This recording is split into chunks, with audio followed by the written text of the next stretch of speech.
नमस्कार फ्रेंड्स, मैं रविंद्र कुमार महतो एक बार फिर अपने YouTube चैनल आर के डीसी धनबाद पर आप लोगों का स्वागत करता हूं। हम लोग डीसी मशीन डिस्कस कर रहे थे और आज इस सीरीज में हम लोग डिस्कस करेंगे drawback of A 3 point starter, यानी एक 3 पॉइंट स्टार्टर का क्या ड्रॉबैक है, इस चीज़ को हम लोग इस वीडियो में कवर करने वाले हैं। ठीक है, तो एक 3 पॉइंट स्टार्टर जो है वो बेसिकली डीसी शंट मोटर के लिए प्रयोग किया जाता है। ये देखिए यहाँ पर जो है डीसी शंट मोटर के लिए ये है आपका 3 पॉइंट स्टार्टर। ठीक है, तो यहाँ पे क्या है कि कनेक्शन के लिए 3 ही पॉइंट अवेलेबल होता है, एल, एफ और ए। ठीक है, तो यही 3 पॉइंट जो है कनेक्शन के लिए अवेलेबल होता है, इसलिए इस तरह के स्टार्टर को हम लोग 3 पॉइंट स्टार्टर कहते हैं। ठीक है, और यहाँ एल जो है L for line connection, F जो है ये है आपका फील्ड कनेक्शन के लिए और ए जो है आपका आर्मेचर कनेक्शन के लिए है।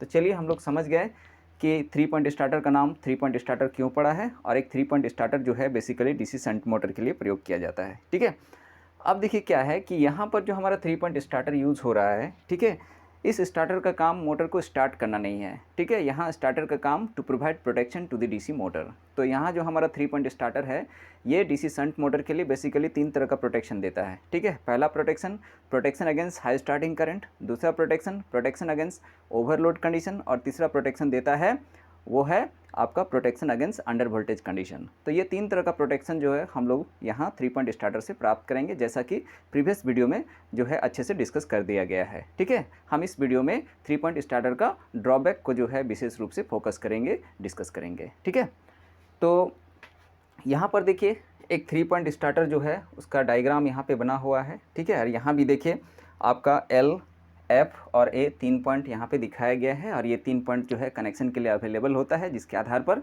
इस स्टार्टर को हम लोग 3 पॉइंट स्टार्टर कहते हैं। ठीक है, यहाँ 2 कॉइल्स हम लोग देखेंगे, OLC और NVC। तो OLC क्या है, ओवरलोड कॉइल है और NVC हमारा नो वोल्टेज कॉइल है।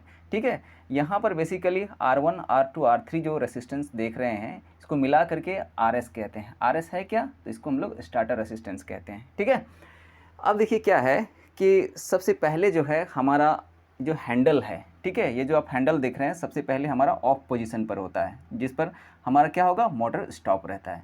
अब अगर हम लोग को मोटर स्टार्ट करना हो तो हम लोग मैनुअली, ठीक है, हैंडल को पकड़ करके ले जाएंगे कहाँ, स्टार्ट पोजीशन पर लेकर के जाएंगे। तो स्टार्ट पोजीशन पर लेकर के जाएंगे तो इक्विवेलेंट सर्किट कुछ इस तरह से हम लोगों को प्राप्त होगा। तो एट स्टार्टिंग कंडीशन पर क्या होता है कि हमारा स्टार्टर जो है वो आर्मेचर के साथ सीरीज में आ जाता है। ठीक है, और फील्ड सर्किट पर कोई भी परिवर्तन देखने को नहीं मिलता है। ठीक है, अब क्या होता है कि एट स्टार्टिंग कंडीशन का मतलब होता है कि motor just tends to start, यानी यहाँ पे स्पीड n जो है टेंस टू 0 होगा, इसलिए क्या होगा, back EMF EB tends to 0 होता है, जिसको हम लोग यहाँ पे दिखा दिए हैं। ठीक है, यहाँ पे back EMF EB tends to 0 है एट स्टार्टिंग कंडीशन के लिए। ठीक है, तो यहाँ पे क्या है कि जो स्टार्टर है, ठीक है, जिसका रेसिस्टेंस RS है ये हमारा हाई रहता है, इनिशियली जो है RS हाई रहता है, जिसके वजह से क्या होगा कि स्टार्टिंग आर्मेचर करंट IAST जो है वो कम हो जाता है और इस तरह से हम लोगों को हाई स्टार्टिंग करंट के अगेंस्ट प्रोटेक्शन प्राप्त हो जाता है। ठीक है, और किसी तरह का कोई डैमेजिंग इफेक्ट देखने को नहीं मिलता है। ठीक है, अब हम लोग क्या करते हैं, हैंडल को मैनुअली जो है,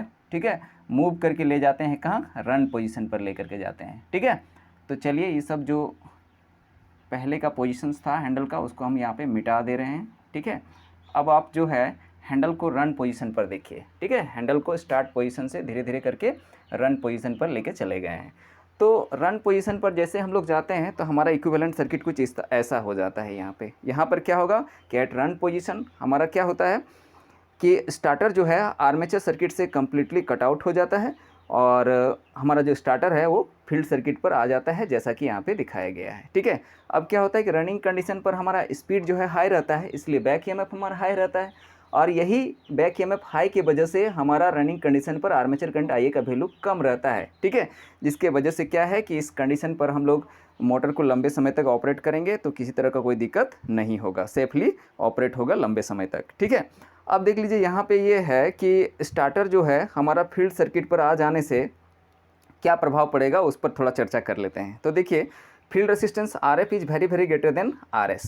ठीक है, ये RS आपका स्टार्टर रेसिस्टेंस है और RF आपका फील्ड रेसिस्टेंस है। तो यहाँ पे RF is very very greater than RS, तो इसलिए क्या होगा कि स्टार्टर भले ही फील्ड सर्किट पर आ गया है यहाँ पे, लेकिन क्या है कि RF, ठीक है, is very very greater than RS, यानी RS के तुलना में RF बहुत बड़ा है। इसीलिए क्या होगा कि आपका फील्ड रेजिस्टेंस पर जो है इंक्रीमेंट जो है बहुत स्लाइट है, ठीक है, यानी फील्ड रेजिस्टेंस पर जो है इंक्रीमेंट बहुत नेग्लिजिबल है, इसीलिए इसका विशेष रूप पर मोटर के ऑपरेशन पर कोई प्रभाव नहीं पड़ता है, यानी विशेष कोई प्रभाव यहाँ पे मोटर ऑपरेशन पर नहीं देखने को मिलेगा, ठीक है।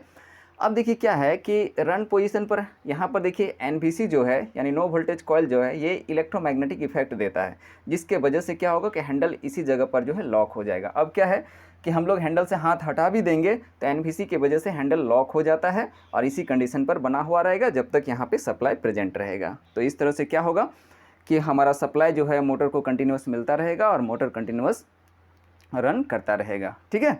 तो ये हो गया आपका स्टार्ट पोजीशन का और रनिंग पोजीशन का, ठीक है, सिचुएशन, ठीक है। अब देखिए क्या है कि यहाँ पे अब हम लोग ड्रॉबैक देखेंगे कि ड्रॉबैक जो है एक 3 पॉइंट स्टार्टर का क्या बनेगा, ठीक है।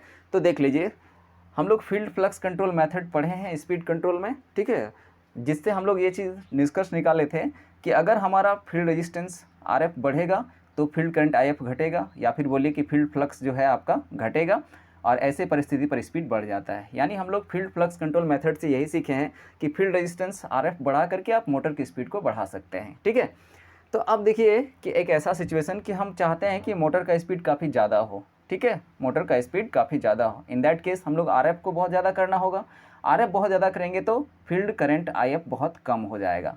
तो ऐसे परिस्थिति पर क्या होगा, ठीक है, कि आपका NVC जो है ये डी एनर्जाइड कर जाएगा, या NVC द्वारा जो मैग्नेटिक इफेक्ट यहाँ पे मिल रहा है वो मैग्नेटिक इफेक्ट काफ़ी कमज़ोर हो जाएगा, ठीक है।